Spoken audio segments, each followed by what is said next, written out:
आज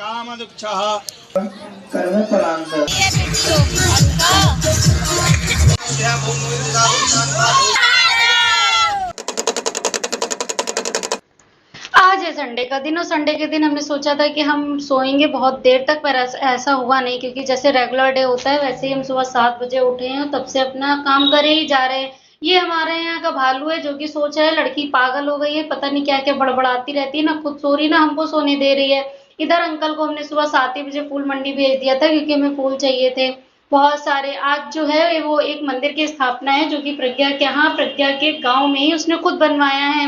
यहाँ पे हम हो गए हैं रेडी होने के बाद आज हमें लग रहा था कि हमें अकेले जाना पड़ेगा, पर ऐसा नहीं हुआ। हमने आस्था को पकड़ा और उसको लेके चल दिया। वो भी बेचारी व्रत थी पर मेरे साथ चली गई। यहाँ पे भैया जो मेरे घर से दूरी थी वो 25 किलोमीटर थी और जो कि था वो गांव में ही था।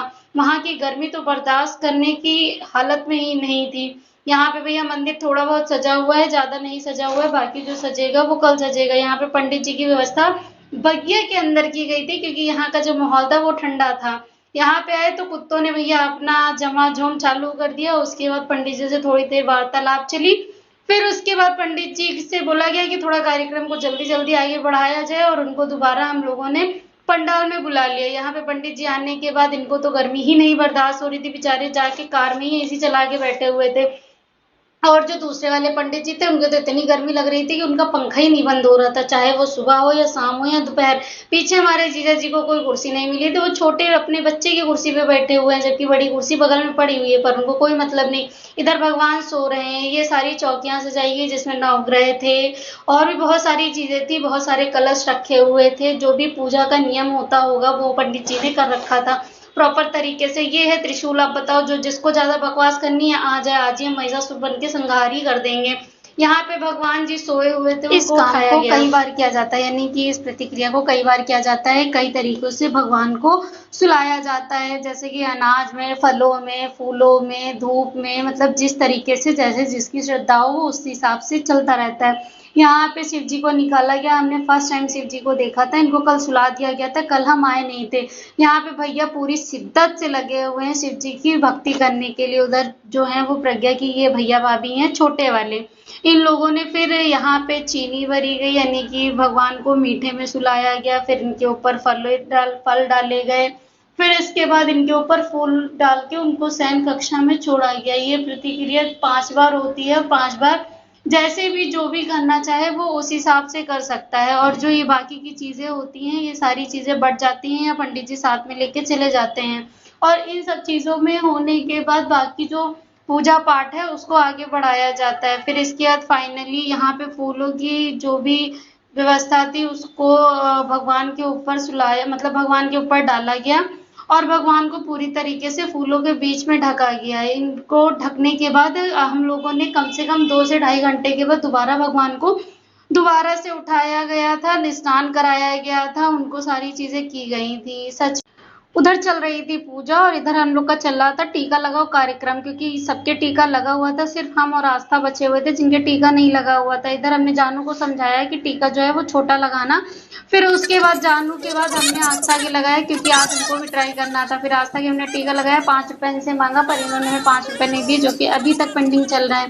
टीका इनका भी सही लगा था। थोड़ी देर के बाद हम लोग चले गए पूजा देखने के लिए। यहाँ पे भगवान को सुलाया गया था, जो कि ये आखिरी वाला मतलब था कि जिसमें लास्ट में इसके बाद भगवान को सिर्फ नहाना है। ये किसी दिमागदार इंसान की फोटो नहीं। यहाँ पे अब भगवान को स्नान कराया जा रहा है तरह तरीके की चीजों से, जैसे भस्म से, कलरों से, रंगों से, हर चीजों से भगवान का जो होगा वो बार बार श्रृंगार कराया जाएगा। इस चीजों को देख के वाकई में अच्छा लग रहा था।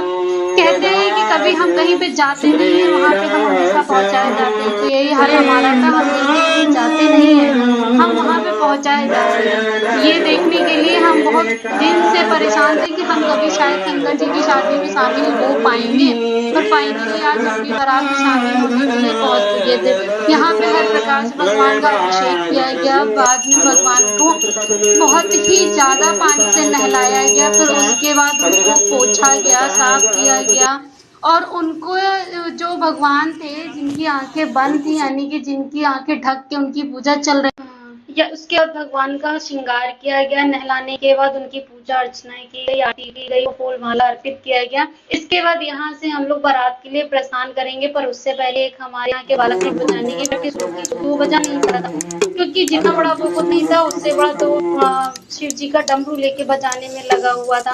फिर उसके बाद यहाँ पे भैया दोनों पति पत्नियों ने अपनी अपनी मोर्चा संभाला और शिव जी और पार्वती को लिया गोद में और बारात के लिए निकल गए। बाकी लोग तो पीछे ही रह गए। ये आई आंटी हमारी, जो कि आंटी जी ने कहा था कि हम गणपति बप्पा को उठाएंगे, तो फाइनली उन्होंने गणपति बप्पा को उठाया। आंटी हमारी बहुत खुश थी क्योंकि आज ये चौथी मंदिर की स्थापना में आई थी। ये हैं प्रज्ञा और जीजा जी, यानी कि इन्हीं के गांव में प्रोग्राम था। यहाँ पे जो बारात है वो निकल चुकी है, आधे से ज्यादा लोग बैठ चुके हैं डाले में। तो दो गाड़ियों की, यानी कि दो डाले थे, 2-3 कारें थी, यानी कितनी बाइकें थी पता नहीं।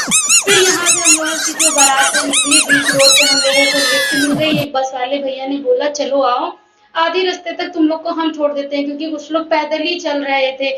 फिर यहाँ पे भी हम लोग भैया बस के अंदर बैठ के हम लोगों ने बहुत ज्यादा मस्ती की। बस वाले भैया भी बहुत एंजॉय कर रहे थे और उन्होंने ले जाके हम लोगों को सीधा मंदिर पे छोड़ा, पर मंदिर हम लोग को पहले छोड़ दिया और ये हम लोग को जाना था उसके आगे वाले मंदिर पे।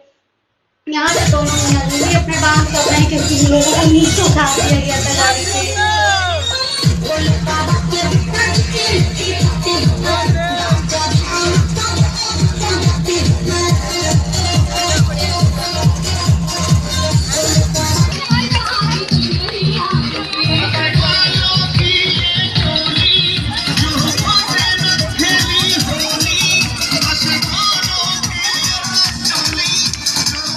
इसके बाद फिर यहाँ पे हम बीच में, बारात तो घर पहुंच गई थी पर हम बीच में ही रुक गए थे बगिया में ही। फिर लौट के आए तो तब तक देखा कि यहाँ भैया शंकर जी अपना स्थान ग्रहण कर चुके हैं और बाकी चीजें चल रही। फिर यहाँ पे प्रज्ञा ने और जीजा जी ने मिलके शिव और पार्वती जी का कन्यादान किया। बाकी जिसको भी जो भी पूजा करनी थी वो सबने अपनी अपनी पूजा की।